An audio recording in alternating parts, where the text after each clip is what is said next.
Alhamdulillah Rabbil Alamin wa bihi nasta'inu ala umuri dunya wa din. Asyhadu an la ilaha illallah wa asyhadu anna Muhammadan abduhu wa rasuluhu amma ba'du. Yang terhormat dan saya banggakan Pak Fajar Sulaiman berkenan mensupport acara ini dan sekaligus juga ilmunya akan berbagi kepada kita semua. Alhamdulillah. Kita applause dulu dong buat Pak Fajar. Yang kedua tentu support dari teman-teman HMD Eksa, ya. Teman-teman mahasiswa, ketua HMD sudah berkomunikasi dengan dirinya. Teman-teman juga saya ucapkan terima kasih. Saya hari ini kaget diserang oleh baju merah. Ini partai apa atau dari majelis salim mana saya tidak tahu. Nanti perkenalkan ya dari majelis salim mana ya. Ini acara memang perdana. Ya. Alhamdulillah Ustadz ini selama berkiprah, saya cerita boleh ya? Boleh. Mudah-mudahan jadi inspirasi banget gitu. Jadi Ustadz itu sama lah, dibesarkan di lingkungan sekolah di Kindergarten 7 tahun. Keluarga Ustadz itu lingkungannya adalah guru. Jadi bapak saya guru PNS, kemenang, ya. Setelah mengajar bapak saya dagang. Karena dulu PNS itu gajinya nggak cukup ya dengan anak 5 untuk rumah tangga itu aja nggak cukup. Setelah mengajar itu dagang. Dagang apa? Dagang roti, bikin roti. Saya ikut membantu bikin roti. Ya, saya suruh untuk naik ke atas, untuk kakinya dibersihin dulu untuk apa? Untuk injak-injak roti. Sampai begitu. Ini rahasia dapur ya. Jadi roti kalau sama tangan capek. Diinjak-injak gitu kan. Kadang-kadang di roti gagal, bapak saya dagang memasukkan ini esrot, dulu namanya esrot. Belum tahu ini ada milenial ya. Ini tahun 90-an. Jadi ke warung-warung. Jadi intinya peran bapak itu sebagai guru juga sebagai pedagang, bukan pebisnis. Beda, ada pedagang dengan pebisnis. Kalau dagang itu bagaimana jualannya aku hari ini, ya. Kalau pebisnis bagaimana usahanya berkembang. Nah dulu model saya ya orang sendiri bapak, tapi ini pekerja keras, ya. Bukan pengusaha, cuma untuk menutupi kebutuhannya. Ya. Akhirnya saya harus ke pesantren karena memang dulu tidak ada penawaran, terus saya pinginnya ke SMP, tapi dipaksa harus ke pesantren. Dan ketika mualimin, saya juga karena senang berwirausaha ikut kakak. Saya punya kakak ipar, kebetulan orang Seberang, ya. Sudah meninggal. Usahanya apa? Dulu saya itu pernah dagang di Cibadak, ya, namanya Cimo. Yang sekarang di Gede Bage itu. Itu sejarah awalnya di Cibadak. Itu baju-baju bekas apa aja. Saya tahu mengamati belinya itu per bal. Bal-bal itu 750.000. Kalau kaos ya kaos semua dibongkar, kita pilih mana yang baru, mana yang bagus, mana yang jelek. Yang jelek dijual 5.000-an. Yang bagus disetrika, ya. Kalau jualan jas, saya periksa jasnya. Ternyata di jasnya itu ada uang dolar, ada jam. Itu keuntungan yang berlebihnya di situ. Nah, saya ingin cerita itu dulu biar teman-teman bahwa hidup ini, ya, hidup ini selain pilihan juga ada yang namanya nasib. Ya. Maka beruntunglah, ya, orang yang anak bupati di sini ada anak bupati, anak beruntung, anak bupati. Ada anak kapolda di sini? Enggak ada.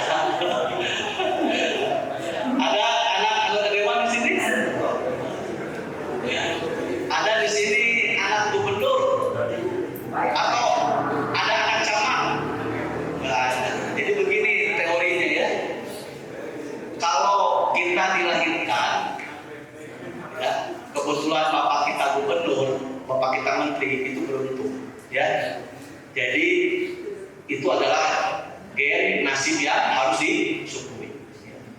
Tapi kalau orang tua kita misalkan bukan yang tadi, bukan pengusaha, bukan pejabat, nah, itu adalah nasib juga. Tapi sekali lagi, ketika dia anak bupati, anak gubernur, anak pengusaha besar, dia itu punya peluang. Kan asalnya kaya, dia punya peluang miskin. Nah, sementara kita, saya gitu ya, dalam keadaan hidup sederhana, waktu juga dikatakan miskin, saya punya peluang untuk kaya. Jadi Anda itu jangan khawatir. Bapak saya guru biasa, bapak saya guru ngaji, bapak saya tukang martabak gitu ya, bapak saya satpam. Jangan khawatir. Anda punya peluang menjadi orang kaya. Nah, kalau nasibnya dia orang kaya, dia punya peluang untuk jadi orang miskin. Pilih mana? Peluang jadi orang kaya atau peluang jadi orang miskin? Usah ngomong peluang ini gimana? Jadi sebetulnya teman-teman jangan khawatir. Ya. Peluang menjadi kaya itu adalah pilihan.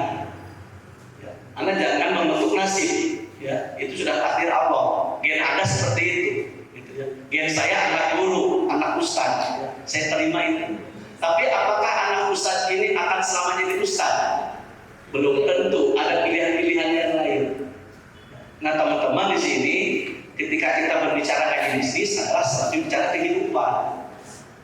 Jadi judulnya ngaji bisnis pasti ngomongnya tentang produk, marketing. Itu mah bisa dipelajari lah, pelajari. Tapi bagaimana ngaji bisnisnya adalah memandang kehidupan ini. Karena pembisnis yang sukses itu bermula dari apa? Dari motivasi, kuat, cita-cita, atau dalam bahasa agama innamal a'malu binniyat. Semua tergantung tujuan hidup kita. Ya. Nah, Syu'abul Iman ini diperkasai oleh Kang Haji Nurul. Mana Kang Haji Nurul berdiri, kenalan dulu. Ada. Alhamdulillah, kasih hormat buat Haji Nurul. Pak Haji Nurul ini dikatakan beruntung, orang tuanya sudah punya usaha. Ya. Tapi ketika Haji Nurul ikut terlibat, usahanya sekali menyungsep tapi berkembang. Kata siapa? Bapaknya pengusaha, anaknya anak belum tentu. Justru beban berat. Abu Ijal Bakri pernah mengalami beban berat itu. Ketika beliau mewarisi keluarga bisnisnya, bukan beruntung dalam keadaan terpuruk. Bapak jadi, Abu Ijal itu pernah. Dia punya nama besar, orang punya usaha, tapi dalam keadaan terpuruk, mau bangkrut. Tapi dia dengan adiknya, dengan kakaknya berjuang terus sampai kerajaan bisnisnya tamat kembali. Jadi kata siapa orang yang punya bisnis itu belum tentu, ya. Kayak Pak Pajar, ya. Putra Pak Haji Andi mendahului bisnis itu pengusaha. Pak Pajar itu kata saya enak enggak, bapak juga. Saya harus lebih berhasil daripada bapak saya. Gitu, ya. Jadi teman-teman jangan mengutuk nasib, ya. Kaya itu pilihan. Nah, salah satu pilihan agar kita kaya itu Rasulullah memberikan solusi. Mari kita ngaji bisnis. Kata-kata Rasulullah, alaikum itu. Wahai sahabat-sahabatku, kalau kamu ingin menguasai rezeki, menguasai ekonomi, kuasai tijarah, kuasai perniagaan, kuasai perdagangan. Kenapa? Karena 90% pintu rezeki lewat perdagangan. Jadi kalau ada teman-teman sampai kalian mengeluh, saya tidak punya uang, saya sulit. Apa? Ustaz, kenapa saya selalu bokeh wae punya uang? Coba apa? Karena teman-teman tidak ikut masuk ke daerah yang di situ uang banyak. Kata siapa uang itu sulit? Uang itu banyak. Bohong kalau uang itu sulit, uang itu banyak. Mau di BMT di bawah banyak uang. Ya, di mana lagi? Di bank banyak uang. Gitu ya. Di mana lagi nggak banyak uang? Di mana? Di tukang sebelah tuh yang laku itu banyak uang. Coba buka itu sorong banyak uang. Ya. Di mana lagi yang banyak uang? Coba, ya di geria, di supermarket banyak uang. Nah sekarang yang banyak uang di pasar baru. Jadi teman-teman, karena siapa uang itu sulit ada banyak, cuma teman-teman nggak acuh ke sana. Nah untuk acuh ke sana, maka kata Rasulullah, kamu harus menguasai perdagangan, bisnis. Nah makanya Pak Haji Nurul, terus siapa lagi? Ada Mas Nasa dan timnya. Ada Kang Patir sebagai tim juga. Ini anak-anak muda yang ingin menyebarkan virus-virus Muslim Leadership. Saya sendiri sebenarnya sudah nggak muda lagi ya, sudah 43 tahun. Tapi karena ingin muda selalu, saya harus bergaul dengan anak-anak muda. Nah, salah satu visi kita adalah ngaji bisnis, insya Allah tiap sebulan sekali ya. Nanti ngaji bisnis ini akan menyebarkan virus-virus. Kata siapa teori itu nggak penting? Kenapa di kampus ada fakultas ekonomi dan bisnis PB nanti insya Allah. Ada eksa. Karena teori itu dari mana? Teori itu bukan dari langit, teori itu dari pengalaman manusia. Jadi kenapa ada akuntansi? Karena ada pengalaman. Al-Quran memberikan inspirasi. Kalau kamu perlu muamalah, maka catatlah. Jadi adanya akuntansi itu dari kata tubuh, anjuran Allah supaya kalau kamu bermuamalah harus dicatat pembukuan. Itulah lagi akuntansi. Gitu ya. Kenapa ada ilmu manajemen? Ya. Ilmu manajemen itu begini, orang itu dagang. Ketika sendirian, dia nggak usah menggunakan orang lain. Misalkan tukang bubur, dia dagang mangkal di depan rumah. Pembelinya cuma 100 mangkok, sendiri aja sampai istrinya dibantu. Tapi ketika yang belinya 500 orang bagaimana? Dia harus menggunakan tangan orang lain. Di sini ada ilmu manajemen. Siapa yang produksi, siapa yang menjadi keuangan. Apalagi anak-anaknya, ya tukang buburnya kalau bisa dikembangkan, bikin cabang. Di situ betul manajemen. Jadi teori-teori itu penting, kajian-kajian itu penting untuk inspirasi. Memang bisnis itu adalah saja. Jadi kata Bob Sedeno itu yang terkenal ya, bisnis apa yang bagus bukan bisnis yang ditanyakan penglobananya, yaitu bisnis yang cepat dibuka. Jadi kalau kamu bisa mudah, kamu saja. Nah sebelum kan harus ada pengetahuan, harus ada skill. Nah disinilah relevansinya kenapa kita mengadakan ngaji bisnis, ingin menyebarkan virus-virus entrepreneurship di kalangan anak muda. Kali ini umat Islam selalu kalah dalam berbagai bidang. Kenapa? Karena penguasaan atau ekonomi dikuasai oleh dan muslim. Umat Islam menguasai ekonomi ya, tapi segelintir orang. Yang kedua, kalau umat Islam berekonomi hanya dibatasi hanya sektor mikro, usaha kecil, menengah dan mikro. Tapi sekarang alhamdulillah paradigma kita, jadi kajian ini bukan hanya ngaji. Ke depan teman-teman kalau ingin berminat gabung dengan kami, masuk ke rumah berkembang banyak. Nanti rumah berkembang ini nanti akan dimentor oleh senior-senior teman-teman yang sudah bisnisnya sudah jalan, sudah sukses. Kenapa? Karena yang namanya bisnis itu tergantung lingkungan. Bagaimana anak bisnis, lingkungan anak kuliah lain, gitu ya. Jadi kalau Anda ingin bisnis, banyak yang dikorbankan. Waktu dikorbankan, main game dikurangi, kan? Kalau Anda ingin berbisnis, harus dikorbankan. Kenapa? Bisnis sukses, memang jalan terus, main game jalan terus, kuliah terus, nggak bisa. Kalau sudah jadi bos, silakan. Seperti naik sepeda. Anda ingat pas naik sepeda, pertama kali naik sepeda bagaimana? Didorong dulu kan, harus ada mentor dulu kan, didorong sama ibu kan, sama kakak. Terus kita naik sepeda bagaimana? Dicarekan, kiri-kiri, itu tangannya, itu kakinya. Bisnis pun sama, anak nggak bisa langsung, anak perlu mentor di situ, dia sudah pengalaman. Nah, ketika Anda sudah menguasai sepeda, pegang, ngebut, bisa karena sepeda ngebut, karena sudah sering. Ketika sudah sering bagaimana? Pernah nggak Anda makom tertinggi orang naik sepeda adalah ketika menjalankan roda sepeda dengan lepas tangan? Saya pernah itu. Indah nggak? Nah, Anda jangan dulu makom seperti itu. Kami usaha saya makmos.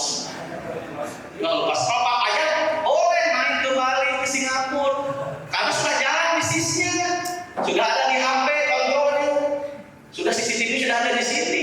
Ayo teman-teman, belum juga memulai bisnis, rebahan terus, gimana mau sukses? Ya, jadi nanti teman-teman akan diberikan pengalaman-pengalaman, ya, virus-virus. Jadi kajian bisnis 25 ini intinya akan berbagi virus-virus bisnis. Ini alhamdulillah, ini momentum bulan Ramadan, akan menjadi momentum yang baik. Nah, nanti kajian kita insya Allah akan berkala. Karena ilmu kewirausahaan entrepreneurship ini secara akademik menjadi pilihan kampus terbaik. Jadi kalau di Inggris, di Amerika, yang namanya masuk sekolah bisnis itu paling diminati, bahkan paling mahal. Karena kampus ini sebagai pusat penelitian, kajian dan ilmu, dia bisa mencetak. Hari ini umumnya Sering kita dikasih informasi banyak pemimpin sukses akademiknya misalkan ya, gitu. Tapi hari ini enggak, harus berbarengan dengan dunia akademik, dunia kampus. Walaupun itu tidak jaminan, karena nanti kita akan ada kajian. Ya, saya dalam kesempatan ini ya, akan mengkaji apa sih modal dasar Muslimpreneur itu. Ya. Ini pengalaman dari sejarah umat Islam, bahwa umat Islam ini punya sejarah bagus tentang dunia ekonomi. Bahkan Rasulullah sendiri daripada dakwah lama berdagang. Kalau Rasulullah menjadi Nabi dan Rasul menjalankan misinya 23 tahun, 13 tahun di Mekah, 1 tahun di Madinah. Tapi sebenarnya sebelum usia 37 tahun, Rasulullah sebelumnya 27 tahun hidup di bidang usaha bisnis. Ya, saya pernah cerita sering, Rasulullah itu 7 tahun sampai 12 tahun hidupnya sudah mandiri. Jadi Rasul itu makan minum sudah dijamin oleh siapa? Oleh pamannya, betul. Tapi Rasulullah tidak mau di zona nyaman. Nah, ini kunci kesuksesan Nabi. Di Nabi hidup mandiri sejak usia 7 sampai 12 tahun. Kenapa? Karena beliau dalam sebuah riwayat, saya mengembalakan kambing penduduk Mekah sehingga saya mendapat beberapa kilo, beberapa dinar. Jadi Rasulullah itu pernah menjadi pengembala kambing dan digaji, dibayar oleh pemilik kambing. Rasulullah punya kambing, tapi hanya mengembalakan kambing. Sampai Rasulullah mengatakan umumnya para nabi dan rasul adalah pengembala. Apa kata kuncinya? Kalau kita ingin sukses di sisi pribadi, magang. Makanya teksan itu sudah PPL ya, teman-teman yang kuliah harus ada PPL. Kemarin sudah PPL belum? Yang sudah semester berapa? Nah, Rasul itu sebelum punya bisnis sendiri usia 25 tahun, Rasul itu magang dulu. Bagaimana sih bekerja di tempat lain? Ya, ikut dulu. Siapapun, ya, nanti pengalaman mentor-mentor dari suatu lima, semua sama tahapan bisnis itu nggak langsung jadi bos. Harus tahu proses bisnis itu sendiri. Karena proses itu tidak akan membohongi. Ya. Pinocchio bisa membohongi Anda, tapi kalau proses bisa. Proses itu tidak pernah dusta terhadap hasil. Nah, bisnis itu adalah hidup ilmu tentang proses. Kalau Anda masuk ke dunia bisnis, maka tidak akan pernah lepas dari namanya proses bisnis. Saya dengan Pak Fajar, dengan Bu Jahid mengembangkan BNT ini, apakah langsung bisa enggak ya? Berapa tahun? 3 tahun di sini. Kan bisnis banyak, di bisnis keuangan. Saya mungkin passionnya di bisnis keuangan. Ya. Selama ini saya di bank, di rumah sakit, syariah, di asuransi. Bagaimana proses bisnis itu? Benar-benar mengalami proses. Saya tes case di sini, bikin BMT, bikin tim di sini, yang bulan. Ya. Banyak jamaah yang bermuamalah dengan BMT. Nah, teman-teman jangan khawatir ya. Kita akan ada kajian yang sifatnya berkala. Yang kedua yang perlu dicatat adalah bahwa Nabi Muhammad SAW selain magang, Rasul itu pernah oleh Abu Dhalib diajak jalan-jalan untuk membantu perdagangannya sampai ke Yaman, sampai ketemu dengan pendeta. Lalu di dalam diri Nabi ketahuan, pendeta itu kan tahu ini nubuah, ada ciri-ciri kenabian berada di Nabi Muhammad. Rasul sudah mulai diajak keluar kota. Jadi tidak tanggung-tanggung ya teman-teman. Jadi Rasul itu kalau datang nggak di dalam, tapi ikut ke luar, ya, ekspansi pasar. Itu kata kunci kedua. Jadi sebelum Rasulullah punya bisnis sendiri, Rasul itu belajar dulu. Nah teman-teman, makanya yang ingin memang pilihan hidupnya di dunia wirausaha harus magang dulu.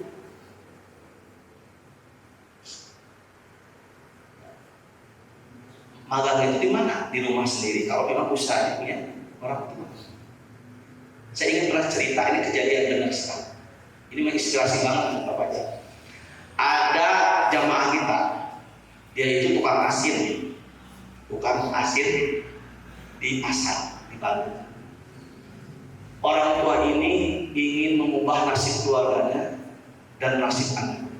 Pokoknya maklum lah orang pakai kan gitu. Bapak anak tukang asin, anaknya jangan sampai ditukang asin.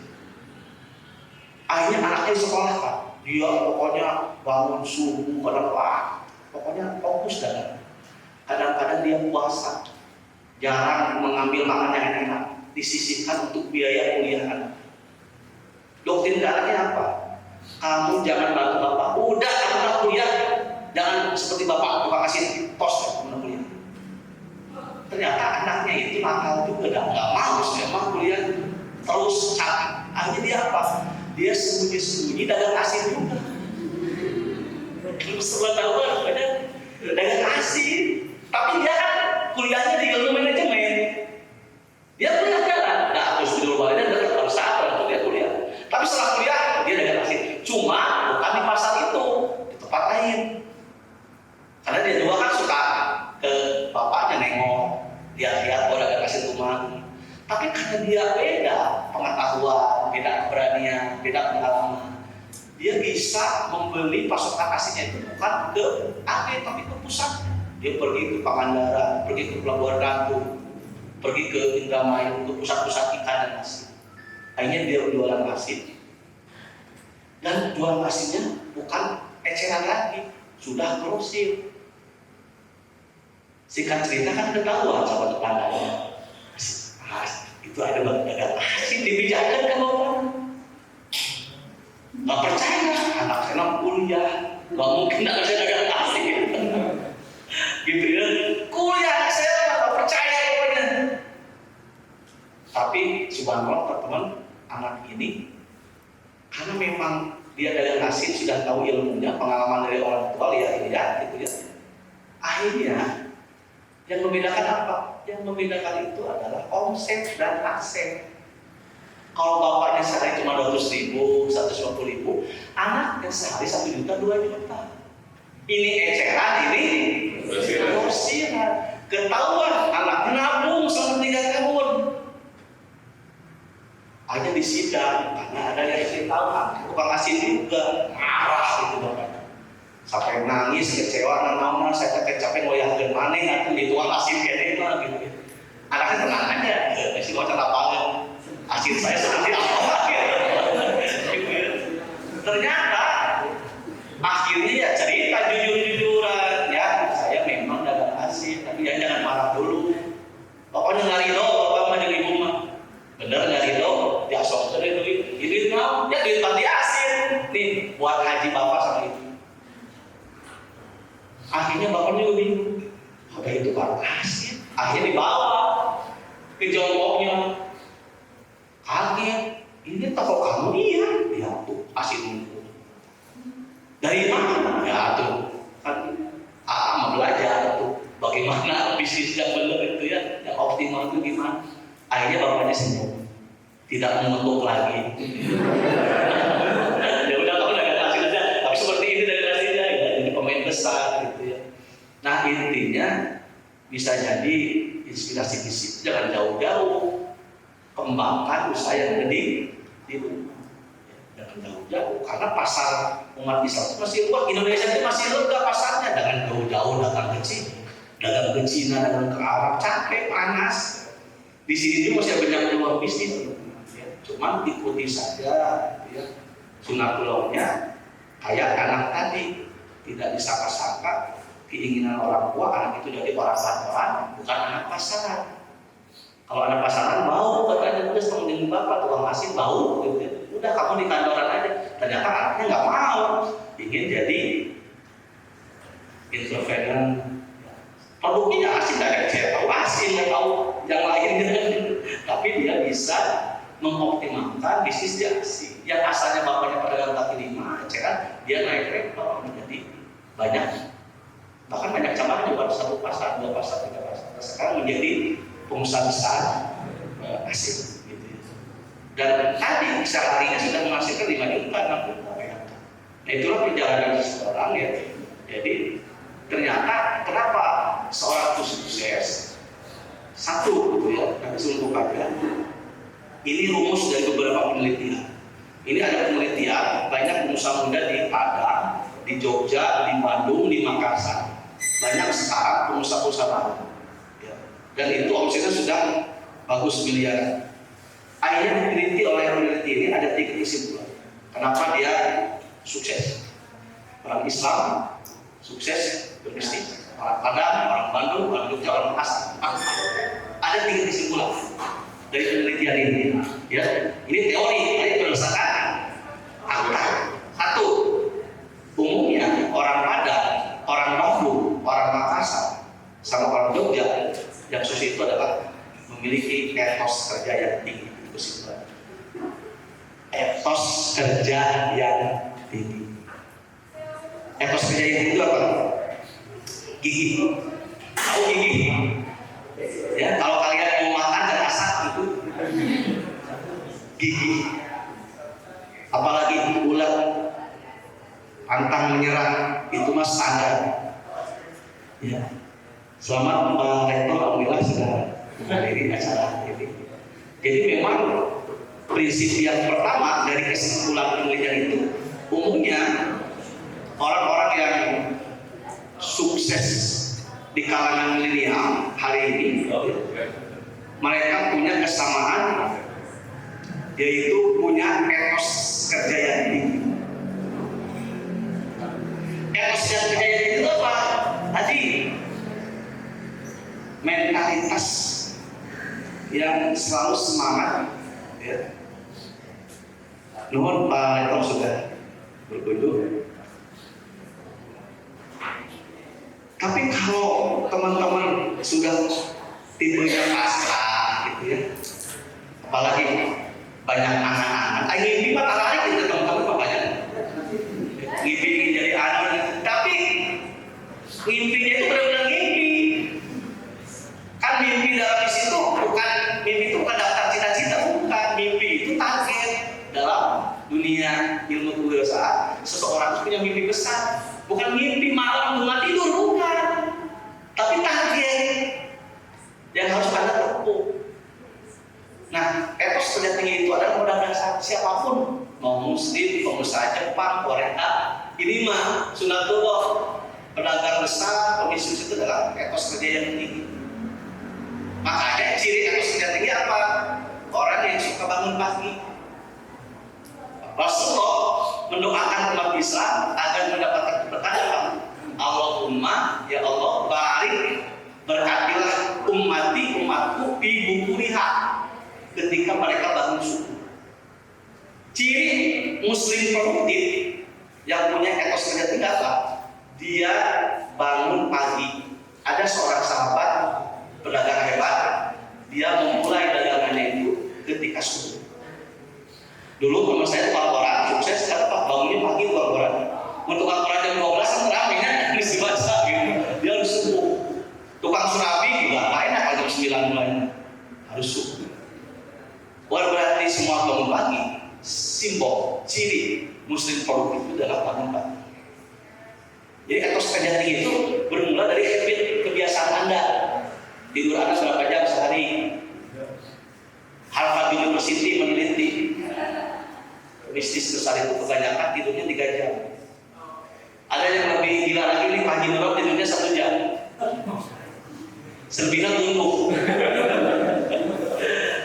Tapi 1 jam berkualitas, kere, enak.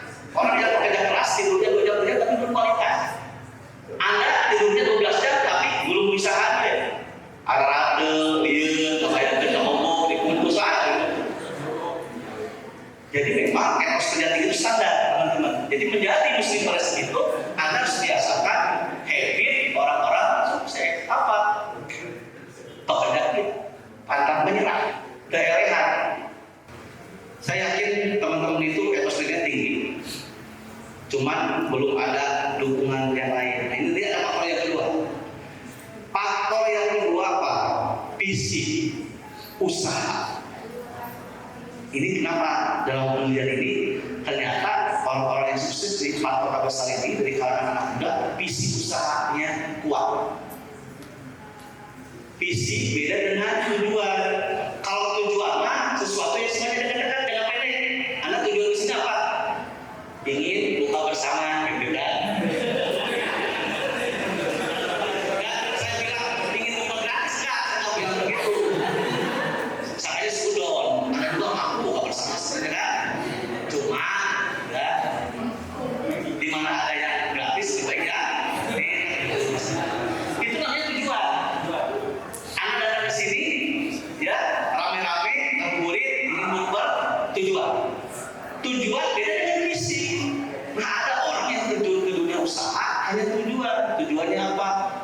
supaya ketahuan oleh calon istri saya itu pedagang yang hebat.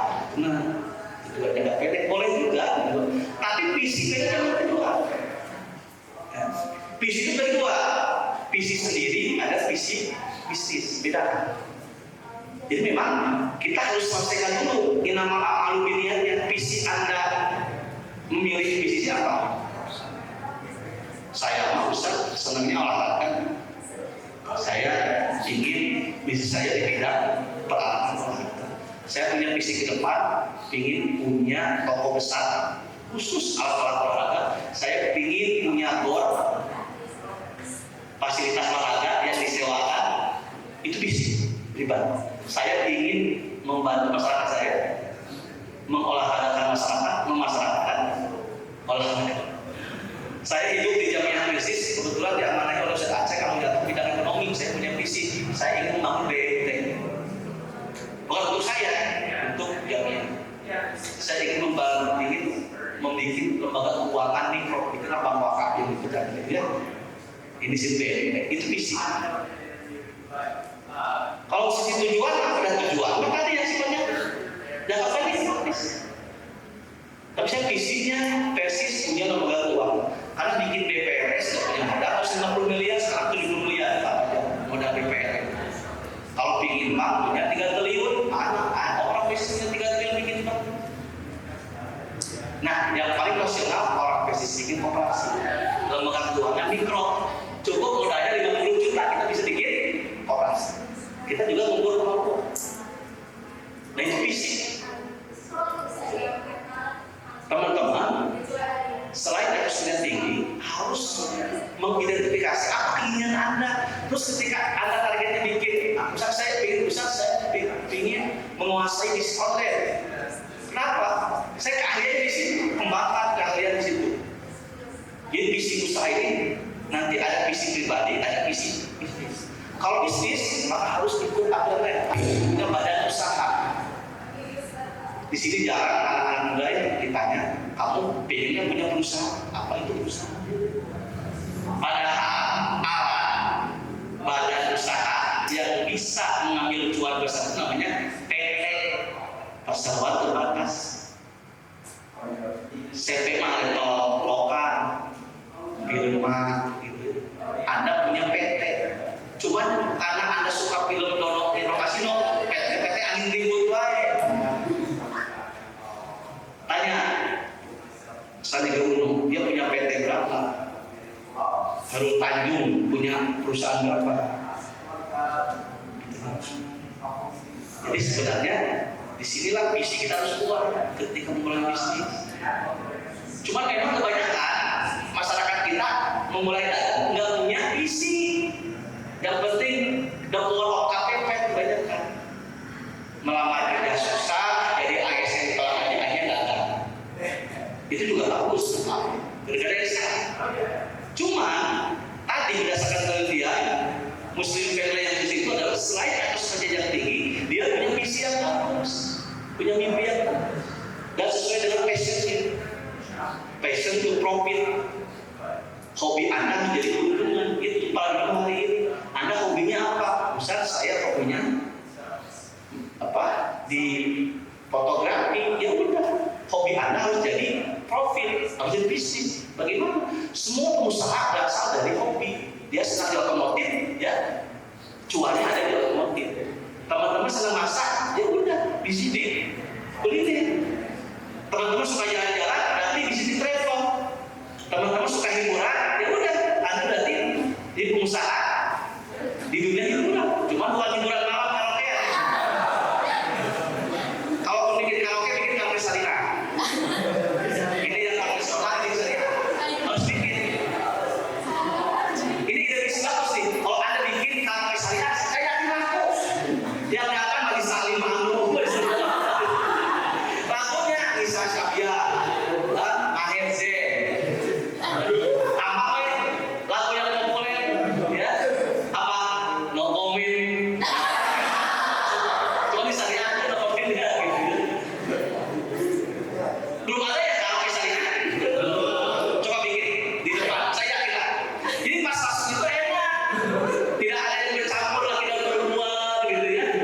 keluarga masuk gitu ya, minumannya cuma kopi gitu ya, nggak ada ya alkohol, lagu-lagunya juga terpilih ya, minimal lagu Dewa, lagu Padi ya, sama Serat 7 gitu ya, salah Serat bukan Serat 7 ya, itu yang bikin bagus. Kalau misalnya bukan, kenapa harus mau? Kan kesannya kalau kayak itu tempat seperti itu, dugem, terus didampingi oleh cewek-cewek seksi. Ini enggak, kalau saya didampingi dengan ustaz. Ustaz kalau kayak langsung bawa jalan sih, nggak apa tadi gitu. Nah ini keren ini. Ya. Kan kita banyak masyarakat muslim yang butuh hiburan, tapi sesuai dengan syariat, maka kita wisata halal. Itu paling masalah itu mereka berwisata, mereka hiburan, tapi tetap tidak nabrak-nabrak halal gitu. Ini kan peluang bisnis. Nah yang terakhir, yang ketiga, faktor sukses muslim benar adalah support system. Itu kesimpulannya ketiga. Apa support system? Yaitu si pemuda ini lahir di Padang, sukses di Padang, ternyata suksesnya itu selain terus kerja, selain visinya bagus, support system, dukungan keluarga, dukungan lingkungan. Memang usaha itu modal ya, modal, tapi modalnya adalah modal dari sendiri, dari keluarga. Nah orang Padang, orang Makassar, orang Bandung itu umumnya mereka modal, yang muslim ya, yang hijrah itu kemudian ini rata-rata modalnya dari keluarga, support system. Penting ya keluarga juga. Kenapa teman malas berusaha? Karena ada teman keluarga. Mau usaha dicarekan ke ini. Nah, dagang itu bisa datang sare wae deh. Nah, dituduh begitu kan. Nah, itu teh kadang-kadang orang tua itu membunuh masa depan anak. Banyak banget orang tua membunuh masa depan anak karena tadi pendekatannya salah kepada anak. Nah, teman-teman juga jangan menyalahkan orang tua. Udah ada orang tua kapasitas seperti itu, nggak tahu ilmunya. Artinya Anda bujuk rayu supaya ada support system. Anda kamu lah support systemnya, ikut belajar di kampus saya. Ini support system. Saya dengan Haji Nurul, Bapak aja, mudah-mudahan Bapak juga nanti berhikmah di suatu lingkungan ini, ingin membangun lingkungan bisnis. Kalau Bapak aja diuntungkan dengan Pak Nurul, orang tua sudah pebisnis, tapi teman-teman di sini mereka nggak mau bisnis, cuma nggak ada support, nggak ada. Nah, mudah-mudahan orang tua kandung tidak, tapi kita sebagai dosen orang pengasuh mendukung cita-cita. Nah, kalau pilihan Anda ingin di dunia entrepreneurship. Nah, support system ini mulai dari moral, dukungan moral saja. Memang orang tua nggak punya moral, tapi sampai tadi moralnya banyak pengusaha sukses memang orang tua masih moral, tapi secara moral dia memberikan dukungan. Oh, kalau usaha nih, sertifikat rumah bapak pakai, itu kalau harus begitu. Kalau saya jadi orang tua, saya nggak punya uang, anaknya mau saya kritik, oh bagus, udah saya kasih nih, oke saya mau dong. Kalau memang bagus, tanggung jawabnya. Nah itu support system penting. Tapi kan hidupnya tidak seindah kata-kata, misalnya, kadang di rumah dia tinggal dukung gitu kan, jangan itu tantangan. Ya, Anda berpeluang menjadi pebisnis walaupun bukan di lingkungan pebisnis. Ya. Jadi Anda itu punya peluang kayak tergantung pilihan Anda siap atau tidak ke dunia bisnis. Karena di situ ada dunia kehidupan dan kebanyakan korbannya tadi korban waktu, korban banyak lah pebisnis. Tapi ketika Anda sukses seperti naik sepeda, Anda lepas tangannya. Makanya banyak sekarang para pengusaha jalan-jalan. Kenapa? Karena sudah manajemen ini sudah dikuasai, sudah PT ini sudah jalan. Carekan komisaris kenapa? Komisaris dibayar dari komisaris dibentuk supaya mengawasi perusahaan. Pemilik saham aman, karena ada komisaris kan. Ya. Direksi yang menjalankan usaha, yang mereka jadikan kantin. Pemilik saham cici, cuma harus nanti. Nah ini kan mahkamah usaha tidak mudah, karena dia sudah menjalani proses ini sudah lama. Tidak ada orang yang langsung jadi bos kan. Walaupun dia anak bos, tetap dia ikut proses bisnis. Itu saja pengantar dari besar. Nanti ke depan ada tema-tema yang lain lebih spesifik, ya. Dan nanti kalau ada diskusi, alhamdulillah silakan. Terima kasih Mas Kersa ya. Selanjutnya Saya ingin belajar dari Pak Fajar. Kapan beliau mau mulai usaha saya juga nggak tahu. Ketemunya sudah gede, mungkin begini. Jadi Fajar sudah gede, pengalaman beliau